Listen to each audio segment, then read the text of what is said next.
Hello and welcome to Beyond the Scale, Weight Loss and Wellness. I'm your host, Coach Monica. I'm joined today by Coach Darcy, and we are here to guide you through the ins and outs of a lifestyle that's transformed not just our lives, but the lives of countless women navigating the waves of perimenopause and menopause. Whether you're here to shed weight, understand your body better, or simply find a community that gets it, you're in the right place. So sit back and enjoy the next few minutes as we tackle the hot issues of today. Hello, it is Coach Darcy here, and I'm bringing you a new episode, a little side episode for our very favorite season of the year. And I say that sarcastically because some of you are in the midst of getting these numbers and crunching numbers and getting those tax exemptions put together. And I'm talking about tax season.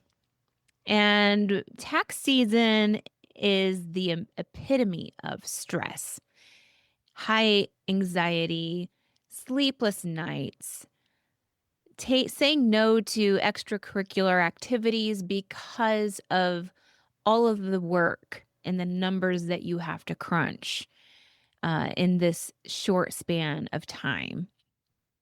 And so the question is, how does somebody that is even in the midst or the beginning stages of a health style change, how do they manage living this lifestyle during tax season? Well, you know what? I have some tips and tricks for you today, and it is my tax season survival plan. Not sure many coaches out there think about putting a plan like this together, but I think it's important. In fact, we have, I myself am not a tax person. I pay taxes, but I don't know what it's like in their shoes because I don't crunch numbers like that. I do, though, have experience with some clients that have helped me walk through their stress and anxiety during this taxing time. No pun intended. Actually, I'm trying to be funny. Okay. This is a serious matter, guys, but we're going to talk about some tips and tricks to focus during this season so that you can continue your health style journey and your goals without giving up the things that you've already worked so hard for. Or even if you are wanting to start this because you may have made a New Year's resolution to get healthy, to focus on you, to have self-care. And that is a harder thing to do than it is to say. Like, yeah, everybody wants to be a healthier version of themselves. But when you have a job like this that is super demanding, it becomes very challenging and difficult. So, tax season, like I said, is demanding mentally, physically, and emotionally. And as a coach, I have seen this. I have walked the same hallway with that client during this time. This plan is not about you doing more. We're kind of on a survival plan right now. It's about protecting your health while the work load is super heavy. So the first thing that we're going to do is that we're going to focus this season on maintenance and awareness. And when you are focusing on the maintenance and awareness, this is not aggressive weight loss. This is not perfection. And it is just the guardrails that keep you steady. So, survival mode. This is not the time where you are going to be gaining weight because of all the stress and the cortisol that you are building up during this time. Because cortisol hormone is like licking a lollipop all day long, in which it gives you this extra insulin spike. So your body knows what to do. It's giving you this extra insulin spike when your cortisol is making too much of it. In the presence of insulin, you can't lose weight. So, what we're doing here is we are in survival mode. We are maintaining in this moment. But you're saying, oh, well, what's the point of even doing a lifestyle change during this season if I'm not going to lose weight?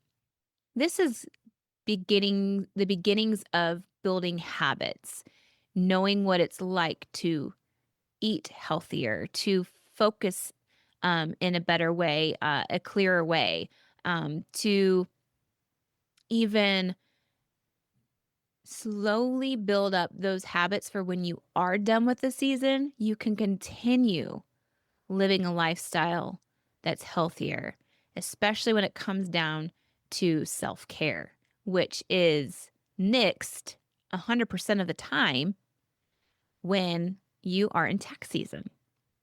So, first of all, focus on the season as survival mode and learning the new habits. Nutrition, you keep it simple. Don't eat out, don't make things extravagant. Your rules during tax season is 2 meals per day, max on work days. No food after dinner. So you don't be munching on things when you're still crunching those numbers after dinner. You want to eat to where it counts, where you are focused on protein and fat first at every single meal. And why, you may ask? Those are going to help you feel full. Those are going to give you the nutrients that your body needs. And then you can go to the keto staples with your desk if you just can't manage to do 2 meals per day. So if you're going to focus on making sure that you know that you're a snacker, you're going to focus on keeping these staples in your desk or your bag at all times. So you've got things like beef sticks, cheese, even if you have a fridge in your cooler or whatever, that you're able to keep cheese in your around your desk. Butter packets. Now, you might think I'm crazy when I say butter packets, but that butter is going to not only help you fuel your body and to feel full, but it's also going to fuel your brain and help you refocus and be able to give your brain the nutrients, those healthy fats that it desires, so that you can feel focused and concentrated and be able to be just on it, every number that is crunched. So, another thing is your electrolytes is a great thing to have on hand. Not drinking sodas, not drinking sweet drinks. You are fueling your body with a healthy amount of electrolytes and water. That is what your body needs. And then if you eat off plan, next meal, back on plan. No shame, no spiral, no guilt. You just get back up and you continue moving forward. And this one to me is a tool that can be utilized pretty well, especially if you are tracking your food choices. The tracking is less, not more. So, tracking is a tool for awareness, not control. Um, the tracking, like choose one of these. Sometimes, if you are overly stressed, this is again survival mode. It's helping you know where you are, at least a foundation of where you are. Track dinner only or track lunch. Like your big meals, just make sure that it's simple enough that it's easy to just track in there. So then you know what you're consuming, what maybe you're not consuming. Because I know that the other fact of the matter is that you don't eat at all and you're, depriving your body of those nutrients, which then that brain fog sets on, that tiredness sets in. All of those things start to happen as a domino effect because you're not eating.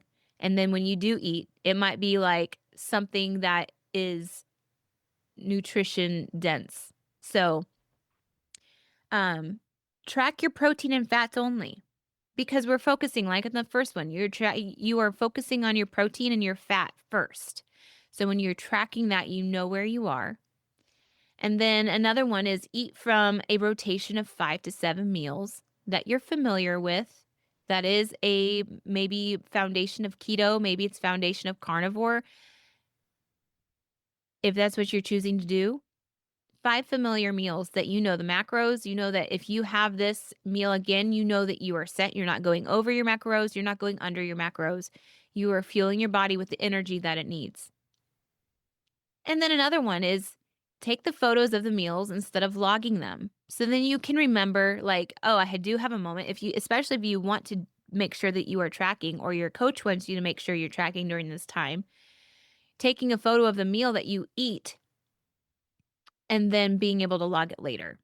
Or you just keep track of the food that you have eaten that day, even those little snacks.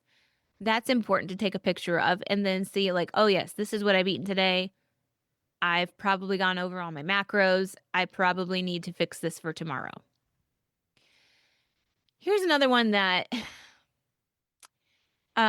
you could probably do as well is with the tracking of your protein and fats only, the making sure that you measure out before like if you're when you're making your meals, you measure out your vegetables so that you're not overeating on the carbs or even the nuts. Don't even have canned nuts in your desk. That is a bad decision. Bad decision. Those you have a harder time taking track of, and it's easy to just grab handfuls, which have a lot of calories. Which then there goes your calorie deficit if you're in the maintenance or not in the maintenance in the deficit. So the goal here is to reestablish the habit, not perfect numbers. So you have a plan on what you want to eat, how you can eat it, where you can have these things stored, and you are covered in the it's a great foundation because that is a controlled environment. I think that would be a good way to say that. The next step is movement, short and consistent, because movement during tax season is for the stress control and insulin health, not aesthetics. So you are stuck at your desk. You're not moving. You've been there from, 6 a.m. and it's going on 4 p.m. and you have not moved at all. Not only are you not allowing your blood to flow properly, but things start to happen in your body where, it could probably use just get up from your desk, 10 to 20 minutes, walk around the desk, go outside, take a little walk outside. Do this 3 to 5 days per week. This is important. Doing exercise, taking time to maybe have a small little space for some weights, get your blood flowing, get your muscles pumping in the corner of your desk. Do that for 10 to 20 minutes. Do that in intervals because doing that once a day is not enough. It's just getting up from your desk. Maybe you set an alarm of like, hey, every 2 hours, every hour, I'm having a reminder on my phone to get up and walk, to get up. And now I'm going to go over there to the weights. I actually love, which I'm going to talk about here. I recently got a vibration plate that I have in my office that I can either put under my desk and turn it on for like 10 minutes and it's vibrating my legs as if I'm walking. It's kind of lazy, but in a way, it's moving the things in your body that need to be moved. I'll also get up from my desk and I'll go stand on my vibration plate. And that is an equivalent to a 30-minute walk or a jog. So it's a bit of cardio while it is making your blood flow, your lymphatic system to flow so that you don't get water retention, all of those things. Another way option is walking between client blocks. Simple, just walking in between. 5 minutes even, just get up and move. The body weight circuits at home, like I talked about, is another great thing to remember. And then exercise snacks. This is 5 minutes at a time. These are just like in between those movements, maybe that's the time where you have your beef stick, so then you have that nutrient. Um, so basically, you need to focus on consistency with this so that you are intentional about movement and that you are intentional about blood flow and you're intentional about making sure that your lymphatic system is moving and you're not getting water retention. So, my next one would be self care. This one's a really challenging one because you don't have time for self care. You don't. This isn't indulgence, y'all. This is fuel for focus and stamina. So, daily basics, for example, electrolytes before coffee. You know you're going to need that caffeine, but the electrolytes is what your body needs first, and then the coffee. Simple things like that. Your protein and fat before long work blocks. So, making sure that when you choose to eat and you know you have, your 12 o'clock to maybe even 3 o'clock just constantly booked, you need to eat before that, maybe having your breakfast that time. Maybe the dinner area, like things like that. You need to block out a moment so you can have your actual meal.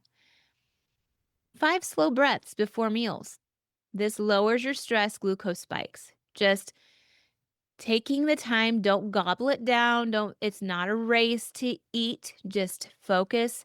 Take your 5 deep breaths and then you're eating your meal, enjoying it, and then being done. Protect your sleep where possible. I know you're going to have late nights. You're going to have early mornings. The thing that gives you best sleep is making sure that when you're done with the screen, you don't pick up your phone and start scrolling. You put your phone on the charger and then you go to bed. Trying to get back to bed at a decent time where you can have up to your 8 hours of sleep or even 7. I know you probably all are laughing at me right now because I have no experience with this, but I do understand that if you are overstimulating your brain with all of these electronics, it's going to just cause your sleep to be awful and you're not going to have good sleep. So, if you want a good sleep quality, that's what you need to do. So, better energy, a better work day. Why struggle day to day when you can manage to organize your day with some movement, good sleep, a good healthy meal, and a lower stress level? To me, that sounds fantastic. Another one is the mindset reset. When motivation dips, ask, what will your future me thank me for? Will it thank you for getting good sleep and focusing on that? Will it thank you for eating a good, healthy meal instead of a fast food garbage that just makes you feel bloated and end up in the restroom every 5 minutes? What is the smallest win I can repeat daily? So, if one of these habits um, work for you, then continue that. I noticed that when I took a 5-minute break in between my next block, I felt so much better. I felt so much more energy. I noticed that when I jumped on my vibration plate for 10 minutes, I just got this energy. I just felt like I felt great. I was ready to go for the next set. So, another one is, what guardrail do I need right now? What do I need to block? What balance do I need to protect? What part of my self-care do I need to um guard? That's what I mean. I think that's a great thing as a boundaries. That's really important to have. Boundaries being, I'm not going to stay up all night, eat like garbage all day, or not eat at all and then binge eat at night because I didn't eat at all during the day and I stayed up till 4 a.m. trying to finish this paper or this client's work, and I didn't focus on getting up. Those are the boundaries. Tracking is not a punishment. It is protection during your stressful seasons. So I encourage you, as much as I said at the beginning, like just tracking one meal, that you have is a great idea. I don't advise that to be your number one if you can track or even pre-track that I plan on having this for my lunch and I have this for my dinner, and you pre-track that. This is a way of a control that you have and a balance that you can have as well. This season's goal is to protect your metabolism, reduce stress-driven weight gain, stay consistent, but don't focus on perfection because there is not necessarily perfection during this stressful time. You're busy, you're nonstop, your brain hurts, maybe you're getting headaches, maybe you are just overwhelmed. This is a normal for you because this is the pathway you chose and is a very needed pathway for others. So don't feel like you are just, making bad choices. You made a good choice for a lot of reasons. You just need to tighten up those guardrails. And then until your life lightens up again, until after the April, maybe even May starts to free up, then you can really get yourself off of survival mode and say, okay, I'm ready to get moving again and focus on the scale this time. And I'm going to focus on a little bit more of a controlled food system. I think that's important.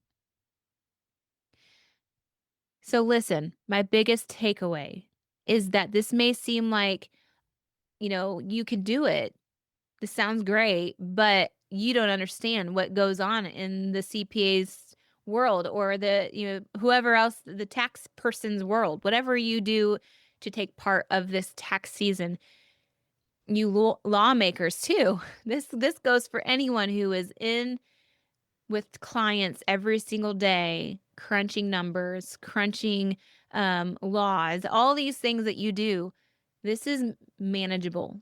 This is self-care because if you're not taking care of yourself, you're going to decline quickly. You're either going to become insulin resistant if you aren't already. You are going to crash your metabolism if you haven't already. Taking care of you is like putting the face mask on first in an airplane. They tell you that on an airplane. They tell you to put your face mask on first. If the plane is crashing and your face mask comes down, you put it on first. And then if somebody's struggling, you can help them then. You want your clarity in your mind. You want the energy. You want to be able to have good sleep. You don't want your health to decline because of your passion. So that is my encouragement for you this season. I want you to hear me out. You are worth taking care of you because you take care of us so very well. So try these. You don't have to try them all. You can try what works for you so that you are putting up your boundaries and doing self-care. With that, I will probably have another podcast solo, and Coach Monica will have another solo podcast, and then we'll have a podcast together. We actually have a great lineup for this season 2 with Cam Health Coaching. And honestly forgot what our podcast was called for a second. Beyond the Scale is what we are. But stay tuned for next episode to drop. We usually drop them every Tuesday. And yeah, season 2 is going to be great. And it seems like my internet connection is doing just fine. So hopefully we cross our fingers that improves. And so we can give you more great tools. We will talk to you all next time. Bye.